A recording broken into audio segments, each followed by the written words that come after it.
अपने देश के सबसे बड़े पर्व, सबसे बड़े उत्सव, हमारा जो स्वतंत्रता का पर्व है, स्वतंत्रता दिवस है। आज के इस पर्व पर सभी देशवासियों को, प्रदेशवासियों को, मऊ के जनपद वासियों को, सभी को हमारा हार्दिक नमन, बधाई और शुभकामनाएं। आप सभी को 79वें स्वतंत्रता दिवस की बधाई देते हुए, शुभकामनाएं देते हुए वास्तव में मुझे बहुत ही गौरव की अनुभूति हो रही है। वो इसलिए विशेष रूप से कि मऊ अपने जिले में आकर के इस उत्सव को मनाने का एक अलग ही आनंद है। ईश्वर ने आपके आशीर्वाद से जो जिम्मेदारियां दी है और वर्षों से जिस जगह पे आप लोगों ने पढ़ा लिखा करके हमको पहुंचाया, नौकरी मिली, और उसके भी पहले स्वतंत्रता का पर्व, गणतंत्र दिवस का पर्व हम मनाते रहे हैं। लेकिन यह आनंद जो है उसका वर्णन करना बड़ा मुश्किल होता है। जब हम इन बच्चों को, छोटे छोटे बच्चों को यहाँ स्टेज पे परफॉर्म करते हुए देख रहे थे, तो मुझे वो दिन याद आ रहा था कि जब काजा खुर्द के अपने गांव के प्राइमरी स्कूल में प्रभात फेरी होती थी और उन दिनों बने बनाए झंडे गांव में नहीं पहुंचना बड़ा मुश्किल होता था। गांव के स्कूल में, गांव के विद्यालय में ये जो आप आज हम झंडे लेके चलते हैं, ऐसे झंडे उपलब्ध नहीं हुआ करते थे।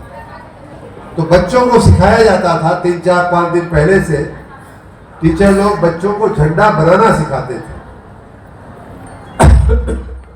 और उस झंडे पे सूखा वाला पेंसिल वाला कलर, फिर कैसे बांस की डंडी लगा करके, कहीं की डंडी लगा करके कैसे हम झंडा बनाएंगे, कैसे फिर उसको लेकर के प्रभात फेरी में चलेंगे। ये बच्चे जब वो कर रहे थे स्टेज पे, तो मुझे वो दिन अपने याद आ रहे थे कि हमारे बड़े भाई, हमारे चाचा जी लोग, मेरी माँ, पिताजी, परिवार के सभी लोग कैसे हम लोगों को झंडा बनाना और सुबह लेके जाना है। उसमें भी कई बार गोंद नहीं मिलता था तो कहीं में क्या लगाया जाता था मालूम है आपको?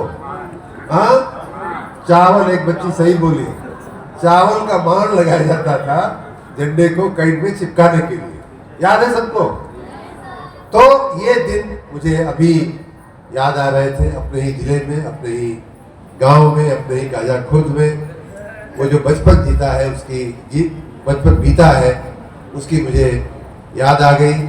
आप सभी को एक बार फिर से, अपने जनपद के वासियों को, अपने घर के लोगों को, अपने परिवार के लोगों को ये बधाई, शुभकामना देते हुए मैं अपने आप को बहुत धन्य महसूस कर रहा हूँ कि आपके आशीर्वाद से मैं यहाँ खड़ा होने के लायक हुआ हूँ और आपकी तरफ से, देश की सरकार की ओर से, देश की तरफ से यहाँ इस जनपद में झंडा फहराने का मुझे अवसर मिला। ये आप सबकी देन है, आपके आशीर्वाद का प्रताप है। और एक बार पुनः आप सबके साथ मैं मातृभूमि को नमन करता हूँ, उस तिरंगे को नमन करता हूँ जो हमारी देश की, हमारी और आपकी आन बान शान का प्रतीक।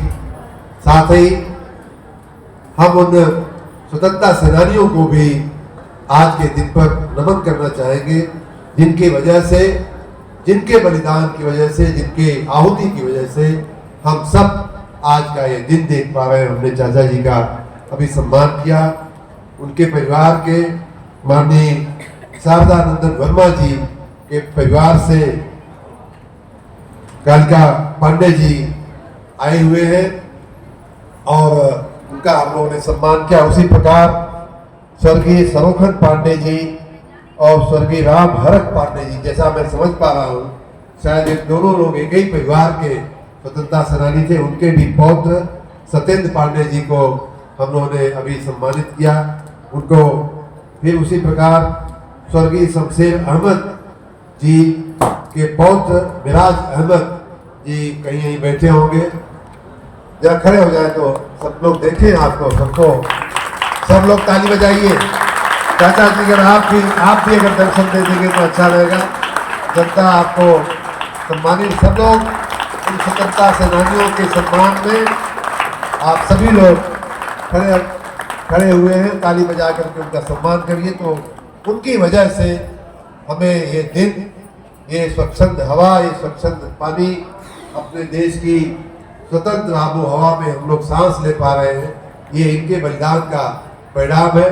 साथ ही अपने जिले के अन्य कई स्वतंत्रता सेनानी थे जिनका शायद उनके परिवार को संपर्क करना संभव नहीं हो पाता है, सबको ला पाना संभव नहीं होता, लेकिन आज मुझे जितना याद है उन लोगों को मैं नमन करना चाहूँगा, याद करना चाहूँगा। उनमें हमारी जानकारी के हिसाब से हो सकता है कि मेरी जानकारी अल्प हो सकता है कोई नाम छूट जाए तो उसके लिए हमें क्षमा करेंगे, लेकिन जो मुझे याद है पंडित राम लखन पांडे जी, उनके लिए भी ताली बजाई जाए, स्वतंत्रता सेनानी थे। पंडित नाथू प्रसाद पांडे जी, उनके लिए भी ताली बजाई जाए। बद्री नारायण राय जी, उनके लिए भी ताली बजाई जाए। विजय शंकर पांडे जी, उनके लिए भी ताली बजाई जाए। लल्लू सिंह यादव जी, उनके लिए भी ताली बजाई जाए।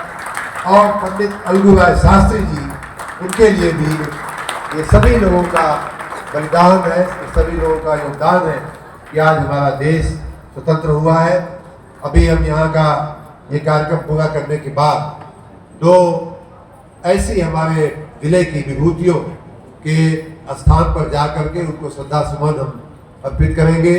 पंडित श्याम नारायण पांडे जी की मूर्ति पर हम लोग जाएंगे, उनको अपना सम्मान व्यक्त करें, क्योंकि उन्होंने जो हल्दी घाटी की रचना किया और देश के लिए, चाहे अंग्रेजों के समय में चाहे मुगलों के समय में जिन लोगों ने अपने प्राणों को न्यौछावर किया, उनके लिए, उनके सम्मान में हमारे जिले के ही रचयिता, हल्दी घाटी कविता के रचयिता पंडित स्वामी